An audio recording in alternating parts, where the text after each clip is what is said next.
Good morning student.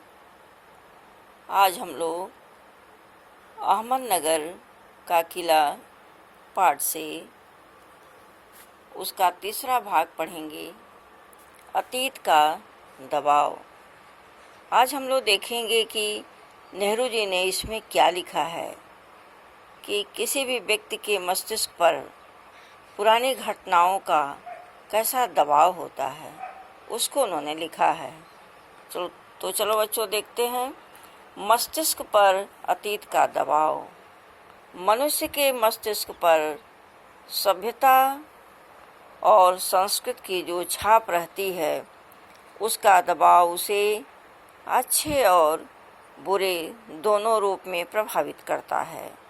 जो लोग अपनी प्राचीन सभ्यताओं से जुड़े हैं, जब उनकी सभ्यता विकृत होती है तो वे जल्दी ही विचलित हो उठते हैं।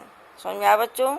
नेहरू जी ने लिखा है कि जो व्यक्ति अपनी सभ्यता और संस्कृति से जुड़ा है और जब उसकी सभ्यता विकृत होने लगती है तो वह जल्दी ही परेशान हो जाते हैं।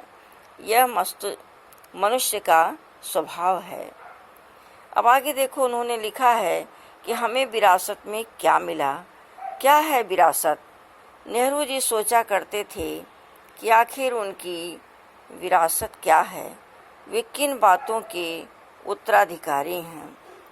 मानवता ने जिसे हजारों सालों में हासिल किया है, उसकी विजय का उल्लास, पराजय की दुखद यंत्रणा, मानव के हैरत अंगेज साहसिक कार्य जो सभी को आकर्षित करते हैं, इन सब के वे वारिस हैं। हम भारतवासियों की विरासत में एक खास बात है। अब यहाँ नेहरू जी ने भारतीयों की विशेषता बताई है कि हमारी एक खास बात है जो अनोखी नहीं है, क्योंकि कोई भी व्यक्ति औरों से एकदम अलग नहीं होता। अलबत्ता एक बात हम लोगों पर विशेष रूप से लागू होती है, जो हमारे रक्त मांस और अस्थियों में समाई है। इसी विशेषता से हमारा वर्तमान रूप बना है और भावी रूप बनेगा। इसका ये अर्थ है बच्चों कि हम भारतीयों में यह खास बात है जो हमें यह अपनी पीढ़ियों से मिली है, जो हमारे रक्त और मांस यानी रोम रोम में समाई है, कि हम अपने आप को एक दूसरे से अलग नहीं कर पाते।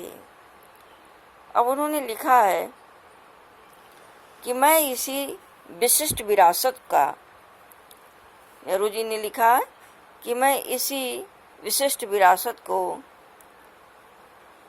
कुछ लिखना चाहता हूँ इसके बारे में। इसी विशिष्ट विरासत का विचार और वर्तमान पर इसे लागू करने की बात एक लंबे अरसे से, इसका मतलब यह है एक लंबे समय से मेरे मन में घर किए है। यानी मेरे मन में यह बात बैठी है कि मैं भारत के इतिहास के बारे में लिखूं, भारत की विरासत के बारे में लिखूं। मैं इसी के बारे में लिखना चाहता हूं। लेकिन उनके सामने क्या समस्या है? विषय की जटिलता और कठिनाई मुझे भयभीत करती है। मुझे लगता है कि मैं सतही तौर पर इसका स्पर्श ही कर पाऊँ। उन्होंने लिखा कि मैं भारत के इतिहास के बारे में कुछ लिखना चाहता हूँ, क्योंकि हर मस्तिष्क पर जो घटित हो चुका है उसका दबाव बना रहता है, और जिसे अपनी सभ्यता और संस्कृति से लगाव है, जो जुड़ा है, अगर वो विकृत होती हैं तो वे जल्दी ही परेशान हो जाते हैं, विचलित हो जाते हैं।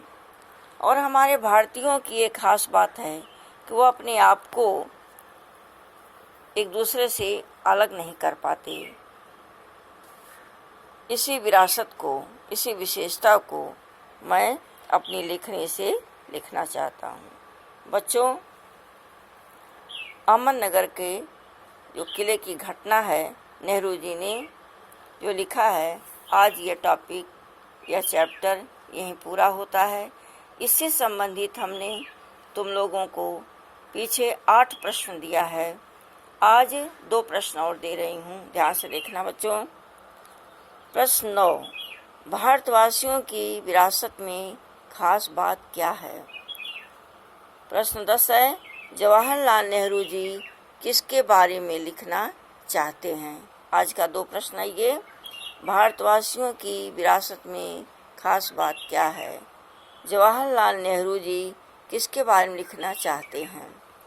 कुछ फिलअप दिया है करने को, रिक्त स्थानों की पूर्ति करो। नंबर 1, भारत की खोज पुस्तक में प्रकाशित हुई। अब यहाँ सन लिखना है, किस समय प्रकाशित हुई। दूसरा, जवाहरलाल नेहरू जी का स्वागत ने किया, किसने किया, इसको फिल करना। नेहरू जी अहमदनगर किले में का कार्य करते थे, जो कार्य करते थे बच्चों इसमें भरना। 5वां है, चौथा है, नेहरू जी ने कुदार छोड़कर उठा ली, क्या उठा ली, लिखना। अहमदनगर का किला स्थल है, कैसा स्थल है, ऐतिहासिक स्थल है, इसको भर लेना। ठीक है बच्चों, तो भारत की खोज का पहला लेसन अहमदनगर का किला आज पूरा हुआ। फिर हमें समय मिलेगा बच्चों, हम लोग फिर पुस्तक अपनी हमारा जो सिलेबस है उसमें से अपना पाठ शुरू करेंगे। Thank you student.